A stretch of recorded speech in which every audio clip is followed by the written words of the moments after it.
করে ওঠে। মেঘ গিটারটা তুলে গিটারে হাত বুলিয়ে সুন্দর করে খাটের পাশে রাখে পরম যত্নে। তারপর তোহার দিকে তাকিয়ে গটগট করে ওয়াশরুমে ঢুকে যায়। মেঘ যেতেই তোহা সোজা হয়ে বসে, বুকে হাত দিয়ে শ্বাস নেয়। তারপর নিজের গালে হাত বুলিয়ে নেয়, চোখের পানিটুকু মুছে নেয়।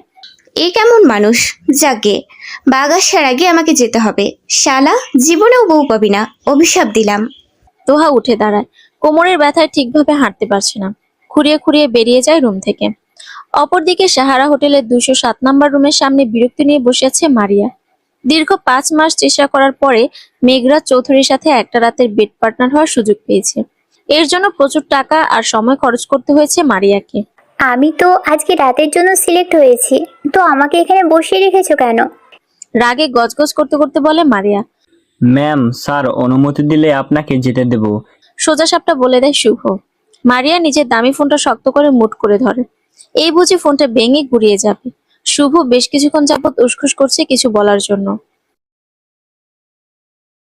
এখানে সাধারণত যেসব মেয়ে আসে তারা ভয়ে নেতিয়ে থাকে, মনের মধ্যে জড়তা থাকে। স্যারের সামনে যাওয়ার সময় কাঁপতে কাঁপতে যায়। কেউ কেউ তো হাত জোর করে বলে, প্লিজ আমাকে ছেড়ে দিন। টাকার জন্য আসে তারা। কিন্তু আপনি প্রথম মেয়ে যে অনেক টাকা অফার করে 4-5 মাস আপ্রাণ চেষ্টা করে এখানে আসলেন। কারণটা জানতে পারি ম্যাম? স্যারের বেড পার্টনার হওয়ার এত কিউরিসিটি কেন আপনার? সেটা তোমাকে বুঝতে হবে না বাবু, নিজের কাজ করো। যাচ্ছি আমি। ধাক্কা দিয়ে সোফায় ফেলে দেয় শুভকে। হাঁটুর উপরে থাকা ড্রেসটা একটুখানি টেনে নেয়। ব্যাগ থেকে আয়নাটা বের করে একবার নিজেকে দেখে নেয়, সবটা ঠিক আছে কিনা। পারফেক্ট।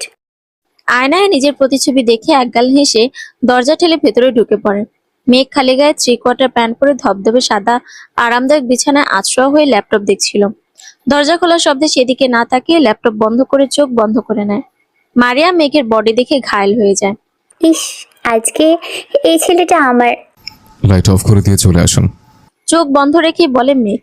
ধপ করে মাথা গরম হয়ে যায় মারিয়ার। পাক্কা 3 ঘন্টা যাবৎ সাজুগুজু করে এসেছে, এত আকর্ষণীয় একটা ড্রেস পরেছে, কিন্তু মেঘ দেখলোই না।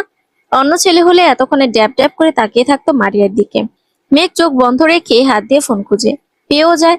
চোখ বন্ধ রেখে কল দেয় শুভকে। শুভ ফোন রিসিভ করেই সরি বলে মারিয়া এভাবে ঢুকে যাওয়ার জন্য। আজ একটা মেয়ে কেন? মেঘ প্রশ্ন করে। শুভ উত্তর দেওয়ার আগেই মারিয়া কিছুটা দৌড়ে এসে বলে, আজকের জন্য আমি একাই। শুধু আজকে কেন, এখন থেকে। অপরদিকে এখনই আমি বিয়ে করতে যাচ্ছি। আমার বিয়ে হয়ে যাবে, অন্য কারো হয়ে যাব আমি। আমাদের এই পবিত্র সম্পর্কটা নষ্ট হয়ে যাবে। তোহার 2 বাহু ধরে উঁচু করে মুখের কাছে মুখ নিয়ে বলে আকাশ। ভালো তো, নতুন জীবনের জন্য